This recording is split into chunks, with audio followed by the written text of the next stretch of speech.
తెలంగాణకు అమరవీరుల స్తూపం దగ్గరకు తాను రాజీనామా లేఖతో వస్తానని సీఎం రేవంత్ రెడ్డి ఆగస్టు 15 వరకు 6 గ్యారంటీలు 2 లక్షల రూపాయల రుణమాఫీ చేయడం నిజమైతే అమరవీరుల స్తూపం దగ్గరకు రాజీనామా లేఖతో రావాలని అన్నారు హరీష్ రావు.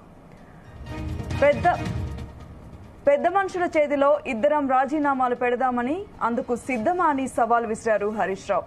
రేవంత్ రెడ్డి ఇచ్చిన హామీలు నెరవేరితే తన రాజీనామా లేఖను స్పీకర్ కు ఇస్తానన్నారు. నాకు 5 ఏళ్ల ఎమ్మెల్యే పదవి లేకున్నా సరే ఆడబిడ్డలకు 2500 4000 రూపాయల పెన్షన్ వస్తే తనకు సంతోషమన్నారు హరీష్ రావు. వరంగల్ బీఆర్ఎస్ అభ్యర్థి సుధీర్ కుమార్ కు మద్దతుగా నిర్వహించిన రోడ్ షోలో పాల్గొని ప్రసంగించిన హరీష్ రావు ఈ మేరకు సవాల్ విసిరారు.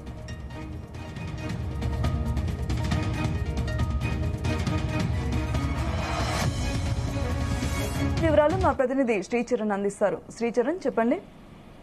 సౌమ్య, సవాళ్లకు ప్రతి సవాళ్లు అన్నట్టు చందాన కూడా రాష్ట్ర రాజకీయం నడుస్తా ఉంది.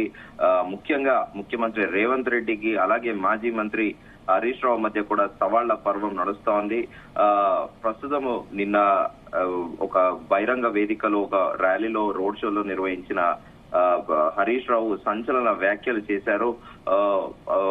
ఈ రోజు ఉదయం 10 గంటలకు అమరవీరుల స్తూపం దగ్గర తాను రాజీనామా లేఖతో వస్తానని సీఎం రేవంత్ రెడ్డి ఆగస్టు 15 వరకు 6 గ్యారంటీలు 2 లక్షల రుణమాఫీ చేయడం నిజమైతే అమరవీరుల స్తూపం దగ్గర రాజీనామా లేఖతో రావాలన్నారు. పెద్ద మనుషుల చేతిలో ఇద్దరు రాజీనామాలు పెడదామని అందుకు సిద్ధమా అని కూడా సవాల్ విసిరారు మాజీ మంత్రి హరీష్ రావు. రేవంత్ రెడ్డి ఇచ్చిన హామీలు నెరవేరితే తన రాజీనామా లేఖను స్పీకర్ కి ఇస్తారన్నారు. అలాగే నాకు 5 ఏళ్ల ఎమ్మెల్యే పదవి లేకున్నా సరే ఆడబిడ్డలకు నెలకు 2500 అవ్వాతాతలకు 4000 పెన్షన్ వస్తే తనకు సంతోషమని కూడా హరీష్ రావు ప్రస్తావించారు. వరంగల్ అభ్యర్థి సుధీర్ కుమార్ కు మద్దతుగా నిర్వహించిన రోడ్ షోలో పాల్గొని ప్రసంగించిన హరీష్ రావు ఈ సవాల్ విసిరారు ముఖ్యమంత్రి రేవంత్ రెడ్డికి. అయితే మరో అంశాన్ని కూడా ఆయన లేవలెత్తారు. తెలంగాణలో కాంగ్రెస్ పాలనలో అయితే సీట్లు లేకుంటే దేవుళ్ల మీద ఓట్లు అన్న చందన అంటూ కూడా నడుస్తోంది ప్రభుత్వం అని కూడా సెటైర్లు వేశారు మాజీ మంత్రి హరీష్ రావు. రేవంత్ రెడ్డి దేవుడి మీద ఓట్లు పెట్టింది నిజమైతే అమరవీరుల సాక్షిగా ప్రమాణం చేద్దామంటూ కూడా ఛాలెంజ్ విసిరారు. ఒకవేళ రాకుంటే ఇన్ని రోజులు పెట్టింది దొంగ ఓట్లని ప్రజలు నమ్ముతారని కూడా హరీష్ రావు ప్రస్తావించారు. అయితే కొన్ని రోజులుగా కూడా ఇటు ముఖ్యమంత్రి రేవంత్ రెడ్డి కూడా క్యాంపెయినింగ్ లో కూడా ఆయనే రైతు రుణమాఫీ ఆగస్టు 15 లోపల ఖచ్చితంగా చేస్తానని భగవంతుడి మీద ప్రమాణం చేస్తానని కూడా ఆయన ముఖ్యమంత్రి రేవంత్ రెడ్డి అన్నారు.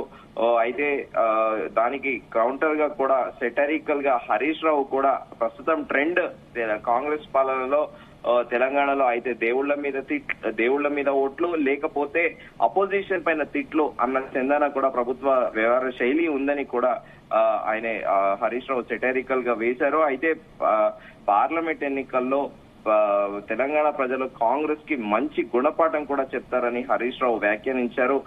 అలాగే హరీష్ రావు సవాల్ కి కాంగ్రెస్ నేతలు ఎవరైనా స్పందించారా?